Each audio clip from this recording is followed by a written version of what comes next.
Hi everybody, Nathan Ronen, CFA here.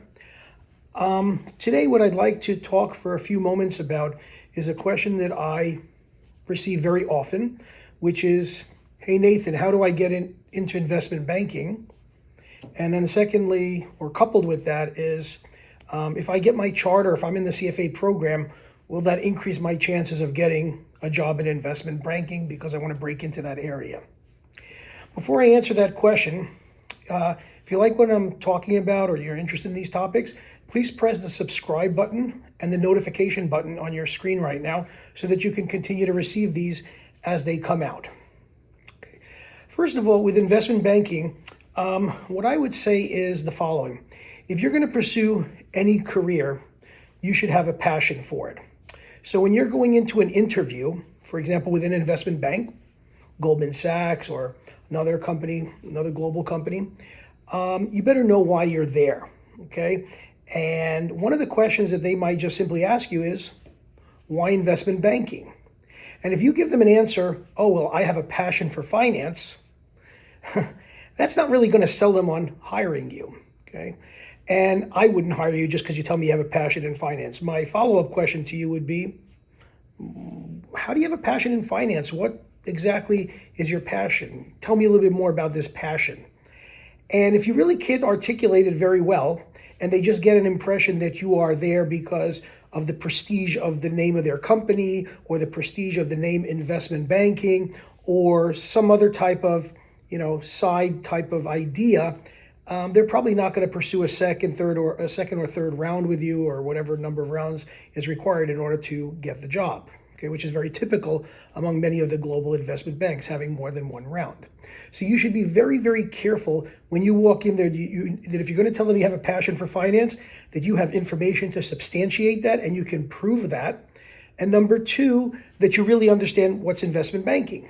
Because if I wanted to know whether you just are throwing the term investment banking at me, I might just simply ask you as someone at the company, for example, well, how do you know you want to do investment banking instead of corporate finance? What's the difference between investment banking and corporate finance to you? And if you start going, well, that tells me you didn't do your homework. Okay. Another question I might ask you is, well, what exactly excites you in investment banking? Would you prefer to do corporate finance work, maybe? Or would you be invested in divestitures? Are you interested in mergers and acquisition? I'd like to see if you really know what encompasses investment banking. Do you really understand how investment banking differs from commercial banking? And if I don't see that through the interview, then I'm probably not going to take it to the next step with you. So you might say, well, Nathan, if I get my charter or if I'm in the CFA program, will that be convincing to a potential investment bank that I'm really interested in finance or that I'm interested in investment banking? Probably not. Okay. I mean, there's nothing wrong with going for your CFA charter or being in the level 1 or level 2 or level 3 program, but counting on that as being the reason that you get an internship or you get a part-time employment or full-time employment is just wrong. Okay. First of all, many people in investment banking per se are not in the CFA program or never got their charter because they don't feel it's really relevant to the kinds of activities that are undertaken in the investment banking world. They might say that the CFA is a lot more relevant to areas of finance where you'd be doing analysis, like a financial analyst or an equity analyst or a fixed income analyst, or maybe a portfolio manager, but not necessarily for investment banking. Does that mean that they would not be interested in it? No, that might show them that you do have an interest in finance, but hey, again, if they're looking at many candidates and they're interviewing a lot of candidates, they've invited you for the interview as they've invited everybody else for the interview because they know that you can do the job.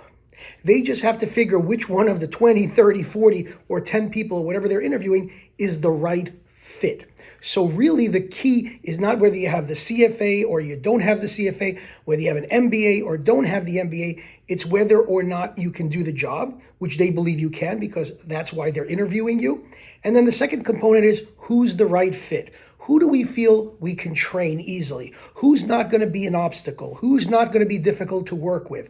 Is this person sitting in front of me that I'm asking these questions, would I like to be stuck with them on a 5-hour flight across the United States? Or would I want to be at the end of the plane and they're at the beginning of the plane? Would I want to have dinner with this person? Would I want to have drinks with this person on a Friday night after work?